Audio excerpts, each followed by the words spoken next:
Prakash here. There was once a mother who had a very wonderful son, rather the only son. He grows up into a wonderful youngster. When he is about 2021, he meets with an accident and then dies. His body is deformed, and after all the postmortem, everything is done, the body is given back. Finally, the body goes for burial. As per their customs, the mother is unable to bear the loss of her son. She is a very staunch devotee of a god, a particular god that she follows. She is unable to bear it. It's almost 2-3 days since the son has gone. And unable to bear the pain, she finally starts praying to God that I have been one of your best devotees. How can this happen? And hearing her painful cry, God comes in front of her and asks, what do you really want? Then she says, I want my son back. God says, you may not really like what you're asking for. Would you want something else? She said, no, I want my dead son back. And finally God relents, saying that you may not like to see how the boon that you're asking, the prayer that you're asking is going to unfold. He says, may it be so, and then he disappears. This happens somewhere in the evening, and then the mother waits patiently to get her son back. Late in the evening, towards the night, or maybe later part of the night, she starts hearing distant sounds of the burial ground closer to her home. She is surprised. She doesn't know what happens or what is happening. And then she hears a thumping noise on the floor as if someone very heavy is walking. And she is able to hear the reverberations, feel the reverberations. As the sound comes nearer and nearer, she starts feeling or smelling the actual burial grounds smell in the air. She really has now fear setting in her mind and heart. And as the thumping grows louder and louder and louder, the smell gets really very pungent and she is unable to bear it. And then she starts hearing a thump on the door. And then she hears someone saying, Mom, please open the door. And as she peeps through the door to find who is there, and she knows what is happening, her dead son has just walked back right out of the graveyard. She is unable to bear what she is seeing and then prays to God, please take him back.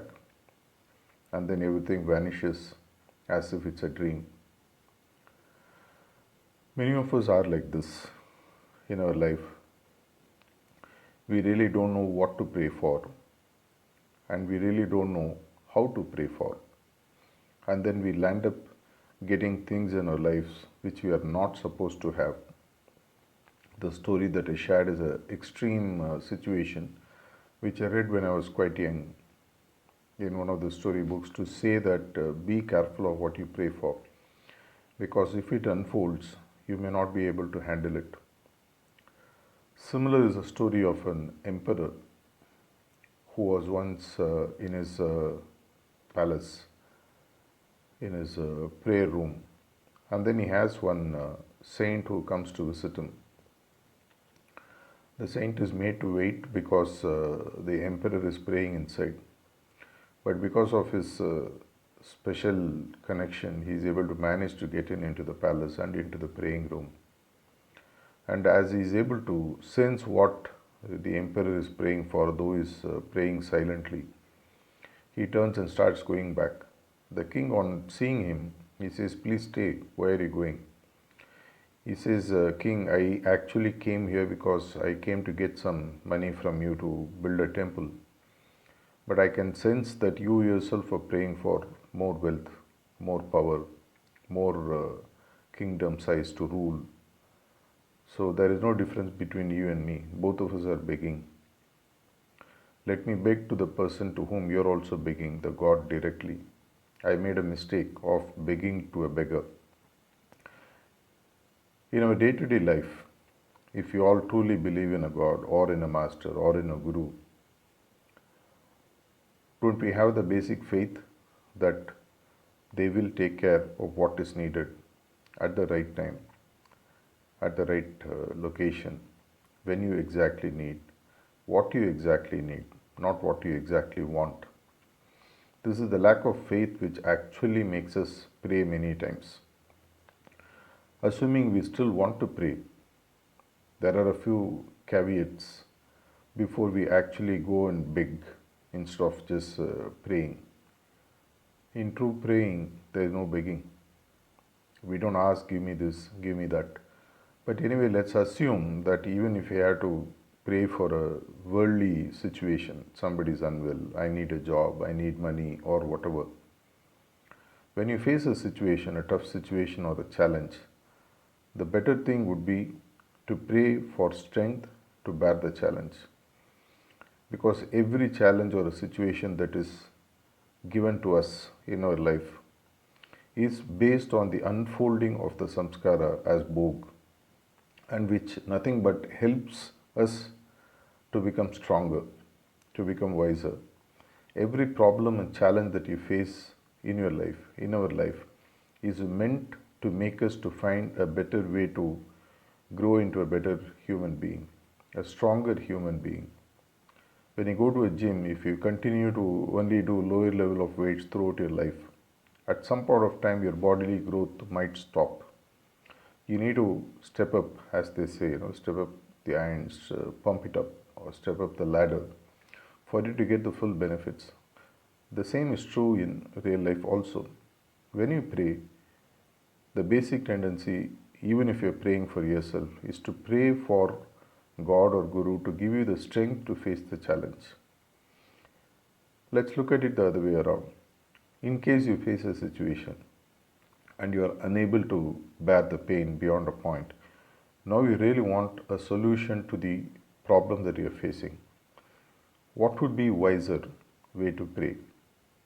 The wiser way to pray, as our masters always say, is connect your heart with that of the master or guru or the God if you know how to connect. Share the problem prayerfully, submit it at their feet, and just say that whatever be the right solution, let it unfold. That way, you are really doing something based on your heart, very smartly, but based on your heart, or shifting the problem solving to God or Guru or your master instead of you solving the problem. Because many times we don't know how to solve it, and then we land up asking boons like what that mother did. That saint was smart. He understood very shortly that if at all if he has to beg or pray, it's better to connect to the person directly who is giving. It's always said, prayer is always for others. Because when you pray for the world, as Daji once said, aren't you praying for yourself too? Because the world includes me.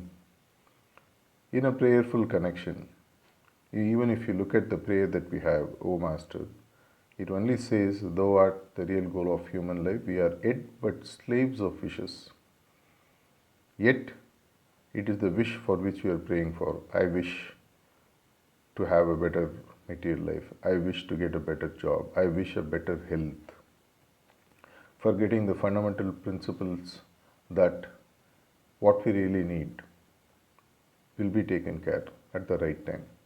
At best, we have a right, if we are praying for ourselves, to place the problem in a very supplicant mood in front of our master and then say, please do what you believe is right. And then it is their problem, not of yours anymore. But true prayer is when you pray for others, their progress towards spiritual progress, their progress towards the goal of human life, and help them to navigate the blocks that will stop them from reaching the goal. That way, the Guru would be happy to solve. And while solving your spiritual progress related goal, if there are any material issues or challenges you face, Don't you think they would understand our heart's issue and solve it for us too? Isn't it something that we have to learn and find a better way to pray, a better way to connect ourselves to a higher source? And when you really have the faith in the higher source, leave it to them to judge what is good. Stop begging, start praying. Thank you.